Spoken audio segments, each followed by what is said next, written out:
Graça e paz. Vamos ouvir a leitura de um texto, inicialmente, Evangelho de João, capítulo 10, versículo 10. Vamos ouvir com atenção e com carinho a palavra de Deus, a palavra de Jesus Cristo. O ladrão vem somente para roubar, matar e destruir. Eu vim para que tenham vida e a tenham em abundância. Que Deus revele esta palavra aos nossos corações. Neste capítulo 10 de João,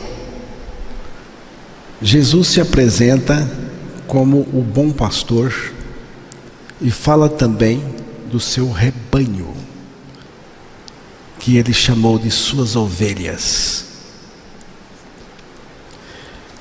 Jesus fala de ladrão e salteador. O versículo 1 do capítulo 10 de João pode ser lido também. Em verdade vos digo, que não entra pela porta no aprisco das ovelhas, mas sobe por outra parte, esse é ladrão e salteador. Em verdade vos digo. Vos digo para quem? Para os fariseus, para os religiosos, principalmente aqueles que alegavam ser os legítimos pastores do povo de Israel. Foi a eles que Jesus se dirigiu aqui. Essa turma se revoltou com Jesus e com o homem curado de uma cegueira de nascença, episódio registrado no capítulo anterior, o capítulo 9 de João. Um milagre incrível. É dito em João capítulo 9, versículo 32, o seguinte: desde que há mundo, jamais se ouviu que alguém tenha aberto os olhos a um cego de nascença. Portanto, aqui está um milagre que nunca havia sido realizado. Nenhuma instância desse tipo é registrado no Antigo Testamento. E o homem que foi curado argumentou com toda razão, com justiça, com sabedoria, que quem havia feito devia ser Deus. Só Deus poderia fazer um milagre assim. Mas os sabidos da religião, os sabichões, não quiseram saber de nada, se irritaram. A questão da cura de um cego de nascença é impressionante, mas mais impressionante ainda, irmãos, é a questão da revelação de Cristo. Quando se tem a revelação da realidade espiritual de Cristo, se levanta muita perseguição contra quem tem essa revelação. Muita perseguição. E aqui, nesse caso, é uma perseguição religiosa. Uma perseguição dura. O homem curado de cegueira de nascença foi expulso da sinagoga. Expulso.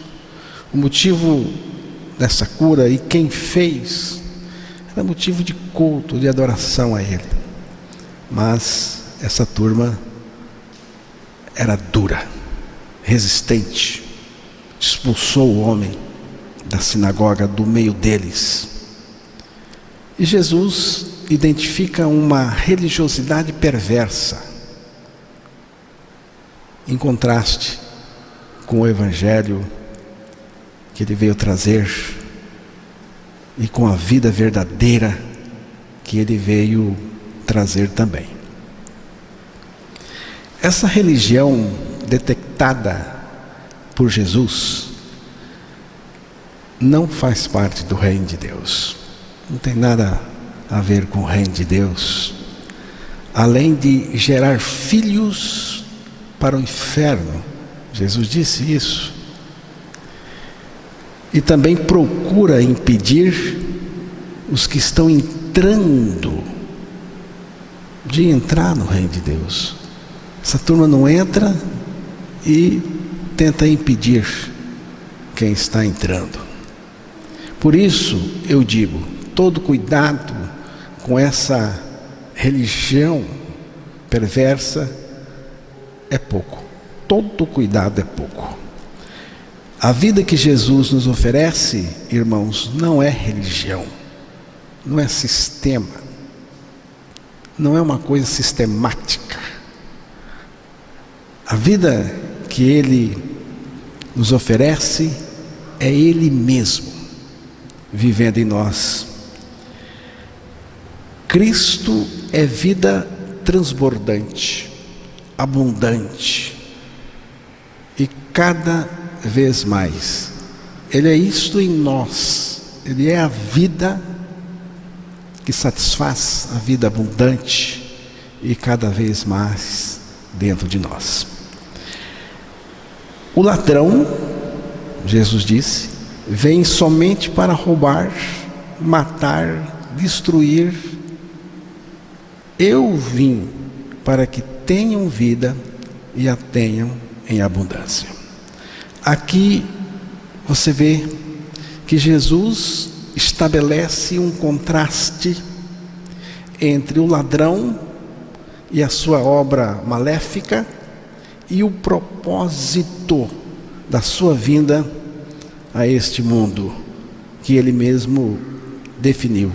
Eu vim para que tenham vida e a tenham em abundância. A palavra ladrão, neste texto e contexto, não faz referência direta ao diabo, não faz. Mas o diabo entra nessa história. Ele entra de cara, de cabeça, ele entra nessa história. O ladrão vem somente para roubar, matar e destruir. Isto, irmãos, é o que a religião alienada, é o que a religião perversa que Jesus detectou faz com as pessoas, espiritualmente falando. É um sistema que está aí para saquear as pessoas de Cristo, da suficiência de Cristo. Satanás é o ladrão-chefe, o chefão, cujo objetivo é roubar a mensagem do Evangelho, é roubar as pessoas da suficiência de Cristo. Essa turma não só rejeita a Cristo, como também fazem de tudo para afastar as pessoas da suficiência de Cristo. E essa turma tem um aliado de peso, um grande aliado, o próprio Satanás, o diabo. Ele é aquele que incentiva. Por quê? Porque ele quer a mesma coisa e ele faz a mesma coisa. Jesus foi nítido ao dizer: o que não entra pela porta do aprisco, do curral das ovelhas, mas sobe por outra parte, esse é ladrão e salteador. Jesus foi categórico: esse é ladrão e salteador. E ele ainda vai dizer no versículo 8: todos os que vieram antes de mim são ladrões e salteadores, mas as ovelhas de Jesus não lhes deram ouvidos.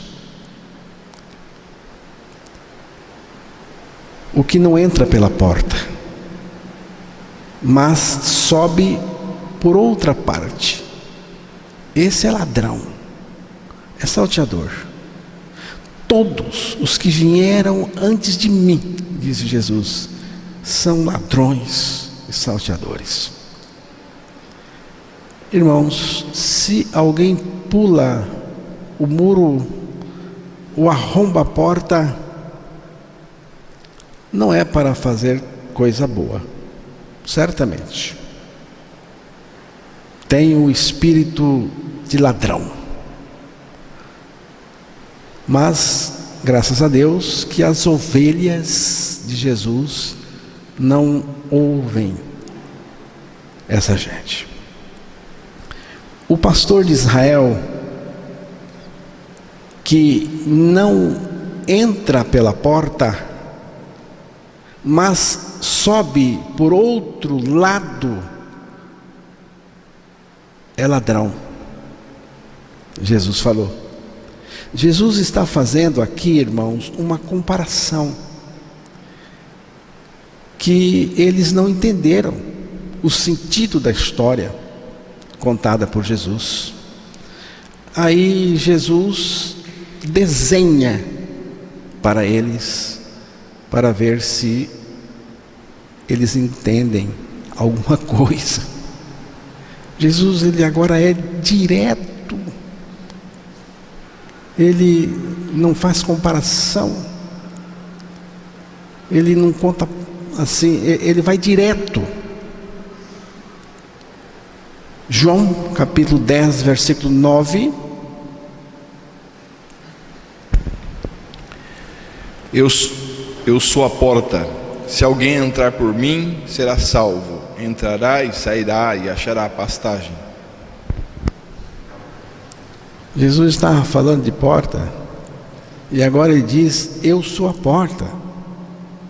Se alguém entrar por mim, será salvo. Entrará, sairá e achará pastagem. Jesus repete que ele é a porta. Esse entrar por mim é muito importante aqui. Você deve observar. Esse entrar por mim, Jesus agora está falando dele. Esse entrar por mim é na cruz. Eu creio que aqui é a cruz. Entrar por mim, entrar em mim, pela atração que ele exerceu quando de sua crucificação, ao ser levantado da terra sobre a cruz, ele exerce uma atração. Ele nos faz entrar nele, nos coloca nele.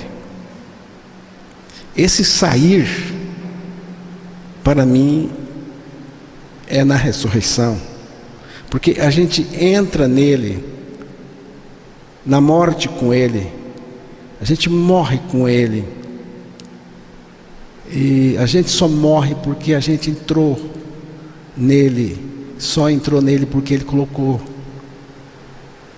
E a gente sai com ele, sai juntamente com ele, sai pela ressurreição, porque Deus nos ressuscitou com ele, juntamente com ele. É o sair na ressurreição. Sairá. Nos ressuscitou juntamente com Cristo. E quem saiu encontra pastagem, foi o que Jesus falou. Entrou, saiu e encontrou pastagem, porque sou ovelha. Encontra pasto em Cristo e na sua palavra. Entenda, isto aqui é espiritual. Você encontra alimento, pasto em Cristo, em sua palavra. Não passa necessidade, você encontra satisfação. Quando eu entro nessa porta que é Ele, que é Jesus Cristo crucificado, eu encontro amparo, satisfação, sou alimentado. Jesus me satisfaz totalmente. Salmo 23, versículo 2.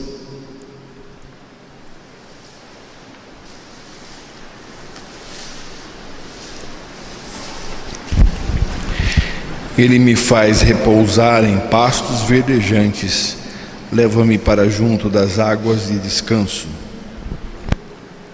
É Ele, é o pastor, é o Senhor.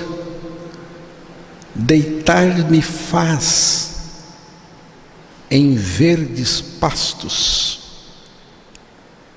porque quem entrou, saiu, encontra pastagem. E aqui é Ele fazendo. Deitar-me faz em verdes pastos, guia-me mansamente às águas tranquilas. O Senhor providenciou alimento mesmo antes que o homem fosse criado. Mas o alimento que o Senhor se refere neste salmo é o alimento espiritual, que é também provido por Ele. Irmãos, quando o Senhor Jesus Cristo vive dentro de nós, e a partir disso nós somos pastoreados por Ele, Ele em mim, e a partir dele em mim, eu sou pastoreado por Ele, alimentado por Ele, dele mesmo. Me alimento de Cristo, bebo dele, encontro descanso e satisfação espiritual. Só Ele pode nos dar e ser os pastos verdejantes e águas de descanso. Só Ele. Só Ele pode nos dar isto, irmãos. Todo o resto é palha seca e água de cisterna rota.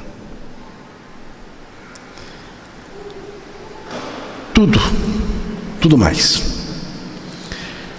Jesus também fala que tem aqueles que evitam entrar pela porta e entra por outro lugar.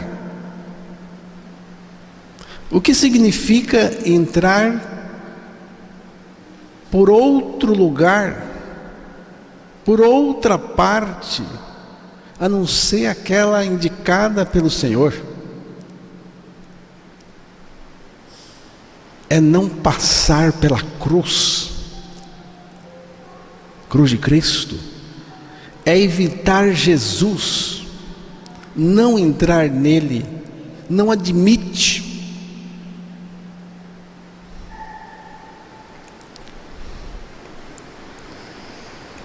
Então, irmãos, a singeleza de Jesus, a singeleza do Evangelho, não cabe em nenhum sistema religioso, nenhuma religião. O Evangelho de Jesus, ele é singelo. O próprio Jesus, a sua singeleza não cabe dentro de religião. O sistema religioso do tempo de Jesus entrou em choque com ele, bateu de frente com ele. Jesus quebrou paradigmas e preconceitos religiosos.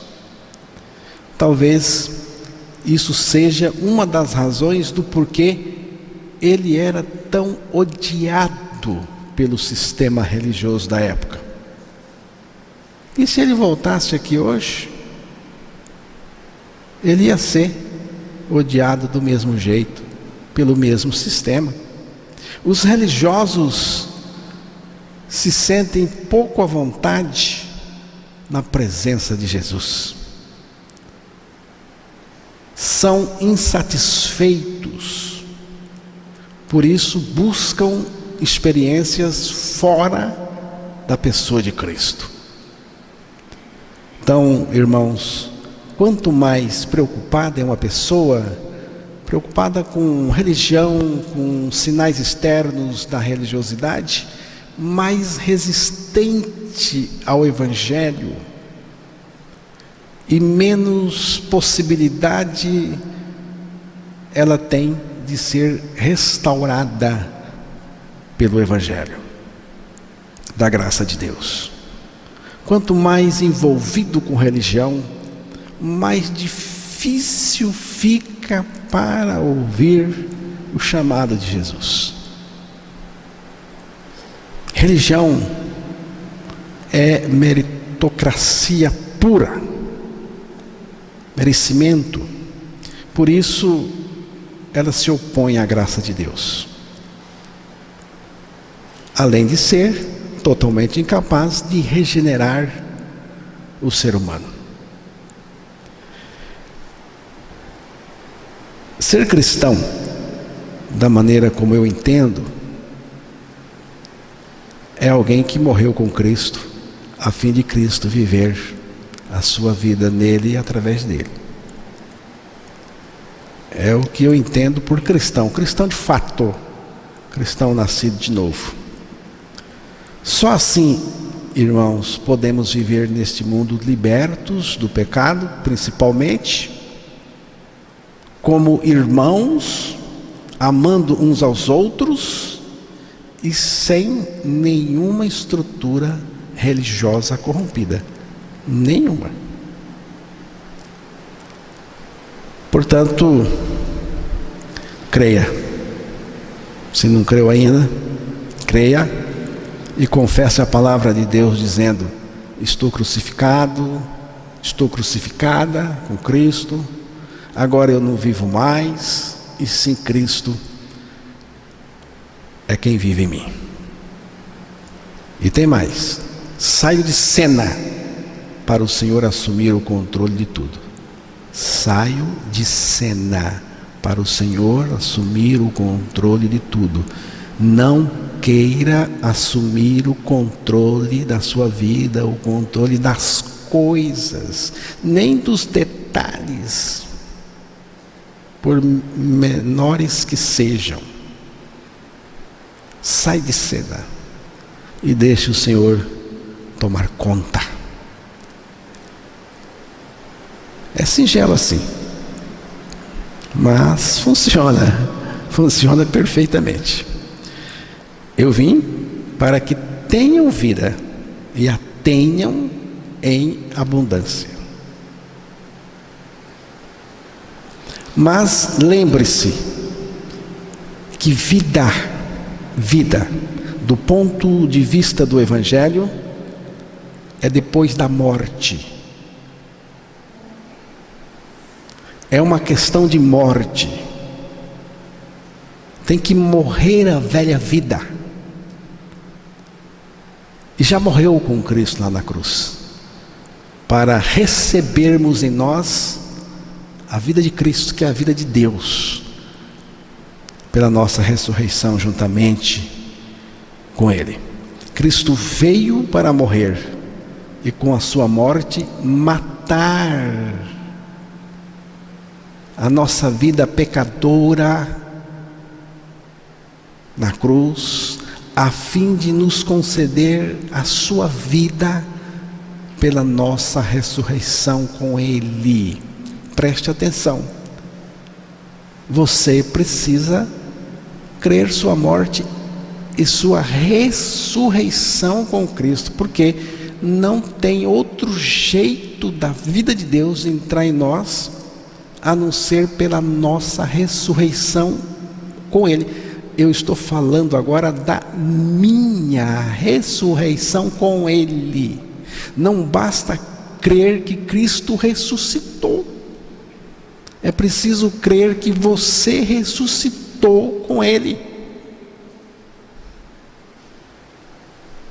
Eu vim para que tenham vida e a tenham em abundância. Irmãos, Jesus está falando aqui de uma vida superior, de uma vida muito rica, que Ele chamou de abundante. Irmãos, quando Jesus disse isso aqui, eu vim para que tenham vida e a tenham em abundância, Ele não está falando de bênçãos, de coisas materiais. Ele não está falando de bênçãos, Ele está falando da vida que é Ele. Ele está falando dele mesmo, sendo em nós a vida, e vida abundante. Cristo é vida abundante em nós, e cada vez mais. Esta vida abundante acontece dentro de nós. É vida espiritual, é vida de Cristo, é vida de Deus em nós. É uma vida além da imaginação.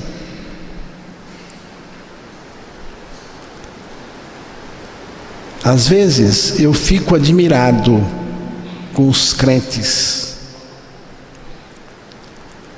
que vivem uma vida tão medíocre, tão medíocre. Eu não estou dizendo que não são nascidos de novo, porque isso pode acontecer aqui no nosso meio também. Eu estou dizendo que eu fico admirado com aqueles crentes que vivem uma vida medíocre, mediana, uma vida comparada ao salário brasileiro. Dá para comer alguma coisa, dá para passar, dá para ir, mas é só isso. E Jesus, Ele disse, e nós precisamos crer, eu vim para que tenham vida. E quando Ele diz, eu vim para que você tenha vida, Ele está indicando que Ele é esta vida em você. Mas não podemos nos esquecer, primeiro eu preciso morrer a minha vida pecadora para que Ele seja a vida em mim. O que é vida abundante? Para começar, não é uma coisa miúda, michuruca, escassa, minguada, empobrecida. Estamos aqui falando do ponto de vista espiritual. Essa palavra abundante significa muito além da medida. É uma vida muito além da nossa imaginação, que nos lembra o que Paulo disse, escreveu em sua primeira carta aos Coríntios, capítulo 2, versículo 9: nem olhos viram, nem ouvidos ouviram, nem jamais penetrou em coração humano o que Deus tem preparado para aqueles que o amam. O que Deus tem preparado tão profundo, tão grandioso?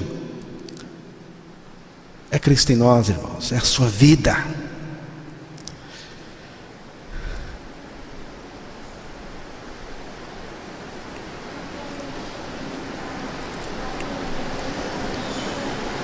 Então, quando eu penso em vida abundante, essa vida que Jesus veio trazer, eu penso logo em Gálatas 2:20. Já estou crucificado com Cristo e vivo não mais eu, mas Cristo vive em mim. Para mim, este é o conceito de vida. É o conceito de cristianismo. Cristianismo de Cristo. E é assim também que nós entramos para a vida abundante que Cristo veio trazer, e não só trazer, mas também, principalmente, ser em nós.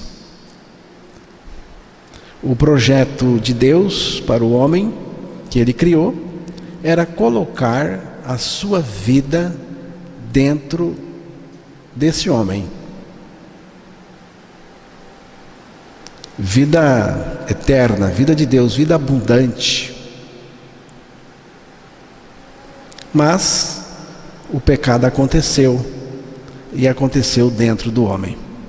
E a partir disso, além de pecador, é também pecaminoso, interditado para receber a vida de Deus. Por quê? Porque Deus não coloca a sua vida no pecador. Para nos suprir com a sua vida, Cristo teve que vir, não só vir, mas morrer, não só morrer por nós, mas nos fazer morrer com Ele, a nossa vida pecadora, a fim de nos suprir da sua vida, com a sua vida, pela nossa ressurreição juntamente com Ele. Então, na cruz, Cristo recebe em seu corpo a vida pecadora. Para quê? Para ser crucificada com Ele nele. Uma vez mortos com Cristo, podemos receber a vida de Deus, que é a vida de Cristo, pela nossa ressurreição, juntamente com Cristo. Então, irmãos, aquela vida perdida no Éden foi estabelecida agora em nós. Foi estabelecida, não foi restabelecida. Porque na criação o homem tinha vida criada, mas o objetivo de Deus, o objetivo era atingir a vida incriada, que é a própria vida de Deus. E agora isso acontece, irmãos, acontece em Cristo. Está acontecendo em Cristo. Colossenses 1:27.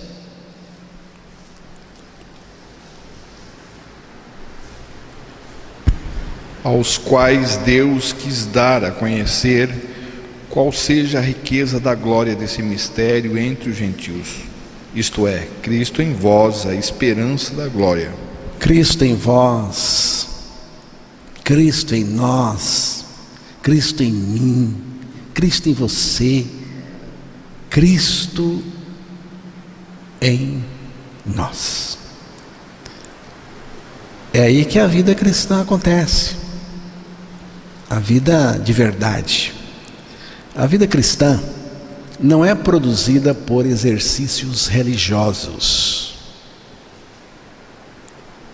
nem por força de vontade, nem por poder da mente, pensamento positivo. A vida cristã não é produzida por essas coisas. A vida cristã não é produzida por experiências religiosas, nem por qualquer outro expediente humano. Vida cristã, conforme revelada na palavra de Deus, é o próprio Cristo,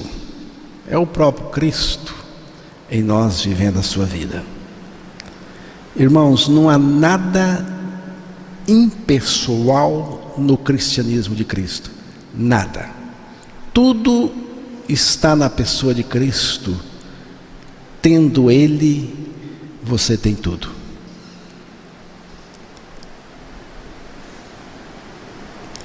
Eu vim para que tenham vida e a tenham com abundância. Isto é verdade. É verdade porque foi Jesus que disse. É verdade porque nós estamos vendo, experimentando isto pela fé.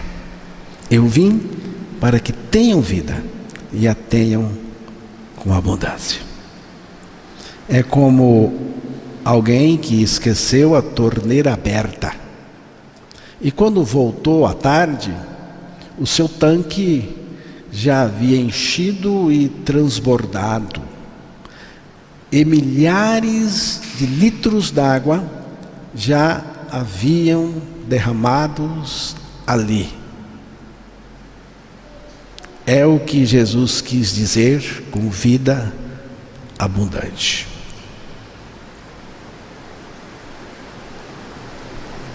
Sua vida dentro de nós, derramando sem dó, sem economia, sem reservas, e não para nunca, porque ninguém esgota a vida de Cristo. Não é torneira pingando, mas aberta totalmente e derramando abundantemente. Vida abundante é a vida de Deus. E acontece dentro de nós.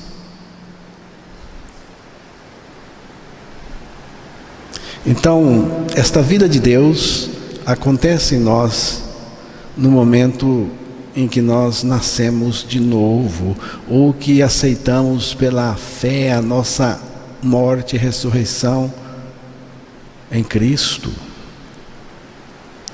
É assim que nós entramos para a vida abundante, e a vida abundante entra em nós. Atos capítulo 5, versículos 17 a 20.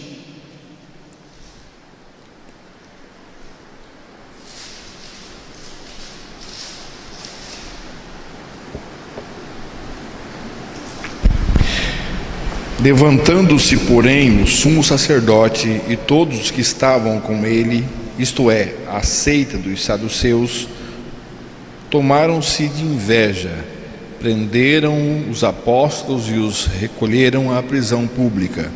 Mas de noite um anjo do Senhor abriu as portas do cárcere e conduziu-os para fora, lhes disse: Ide e, apresentando-vos no templo, dizei ao povo todas as palavras desta vida. A turma não estava nem um pouco satisfeita com os apóstolos de Jesus Cristo. O sumo sacerdote, seus oficiais, no caso aqui os saduceus, prenderam os apóstolos, colocaram numa prisão, achando que com isso você prende a palavra, o anúncio do Evangelho, mas numa força no universo capaz de prender a palavra de Deus. segurar, deter o anúncio do Evangelho de Cristo. Mas, como você ouviu aí na leitura, um anjo do Senhor veio durante a noite, abriu as portas do cárcere e os soltou e os levou para fora. E passou o seguinte recado a eles: vão dizer ao povo as palavras desta vida. Vão e preguem, transmitam ao povo esta mensagem de vida. Eles foram. Ao amanhecer, os apóstolos, sem demora, começaram a ensinar, anunciar, pregar, conforme haviam sido instruídos. A escapada deles da cadeia foi espetacular. Mas eles tinham uma coisa ainda mais espetacular para contar, porque eles foram lá para contar algo muito mais grandioso. Eles não foram lá para ficar o tempo todo contando história de anjos. Eles foram lá para contar as palavras desta vida. O Evangelho, que é Cristo compartilhando conosco a sua morte, a sua ressurreição e a sua vida. É isso. A morte e a ressurreição de Cristo estão colocadas nas Escrituras como sendo um conteúdo para ser experimentado por cada crente em Jesus Cristo, por cada cristão verdadeiro. Eu sou fascinado pelo Evangelho. O Evangelho é a coisa mais espetacular do universo, para mim.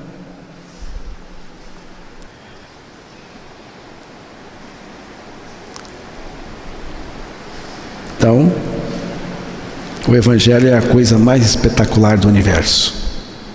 Por mais que tenha coisa bonita, grandiosas, interessantes, misteriosas, mas nada se compara ao Evangelho de Cristo. Agora, se Cristo não é a sua vida, então você não tem nada para contar. Contar o quê? Você não tem a vida de Cristo. Nós estamos aqui para contar as palavras desta vida, mas você não tem a vida, e não tem a vida porque não crê sua morte com Cristo. Então, o que nós vamos contar? Aí nós vamos contar essas histórias aí na pregação mesmo. E tem gente que gosta. O que falta? O que está faltando? Falta a morte com Cristo. Falta a vida de Cristo operando em nós. Cristo é a nossa vida. Não existe nada maior, nem melhor do que isso. Experimente. A vida cristã, irmãos, não é um esforço de tentar melhorar. Não é isso. Não é um programa de reeducar o cérebro, a alma. Vida cristã é vida substituída. A vida pecadora perdida na cruz pela vida de Cristo, recebida na ressurreição juntamente com Ele. O projeto de Deus é nos substituir por Cristo no nosso interior e encher-nos de tudo o que Ele é. O projeto de Deus é acabar com a nossa vida pecadora, crucificando-nos em Cristo para nos levar à seguinte condição: não mais eu, mas Cristo em mim. Isto não é uma doutrina bonita, é um fato consumado na vida de quem crê.